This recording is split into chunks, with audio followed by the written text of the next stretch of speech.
and Lala family. காகமும் தண்ணீர் பானையும் ஒரு காலத்தில் ஒரு பசுமையான கிராமத்தின் அருகே ஒரு கருப்பு காகம் வாழ்ந்து வந்தது. அந்த காகம் புத்திசாலியும் சுறுசுறுப்பானதும் ஆக இருந்தது. ஒரு நாள் கோடை காலம். சூரியன் கடுமையாக காய்ந்து கொண்டிருந்தது. மழை இல்லாததால் எல்லா இடங்களிலும் தண்ணீர் மிகவும் குறைவாக இருந்தது. அந்த நாளில் காகத்திற்கு ரொம்ப தாகம் ஏற்பட்டது. எங்கேயாவது தண்ணீர் கிடைக்கணுமே என்று நினைத்து அது வானத்தில் பறந்து பறந்து பல இடங்களை சுற்றி பார்த்தது. மரங்களின் அருகே பார்த்தது, கிணறுகளின் அருகே பார்த்தது. ஆனால் எங்கும் தண்ணீர் கிடைக்கவில்லை. பல நேரம் பறந்ததால் காகம் மிகவும் சோர்ந்து போனது. தாகம் இன்னும் அதிகமானது. அப்போது ஒரு வீட்டின் முன்புறத்தில் ஒரு மண் பானை இருப்பதை காகம் கவனித்தது.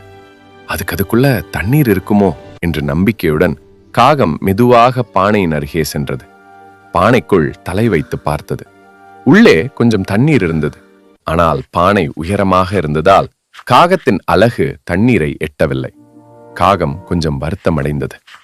இவ்வளவு தூரம் வந்தோம், தண்ணீர் குடிக்க முடியலையே என்று நினைத்தது. ஆனால் அது நம்பிக்கையை இழக்கவில்லை.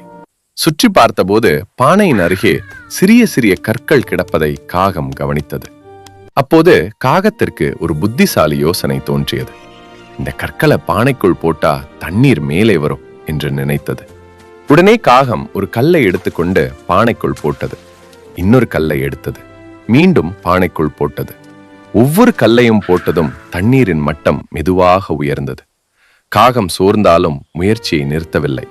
ஒரு கல், இன்னொரு கல், பல கற்களை பானைக்குள் போட்டது. சிறிது நேரம் கழித்து தண்ணீர் பானையின் வாயிலருகே வந்தது.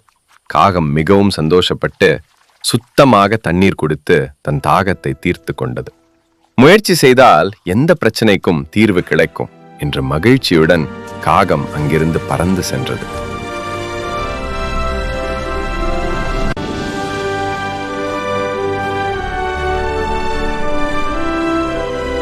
இந்த கதையிலிருந்து நாம் புத்திசாலித்தனமாக யோசிக்க வேண்டும் என்று தெரிந்து கொண்டோம்.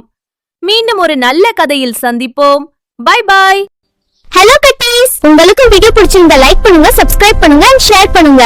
Bye bye.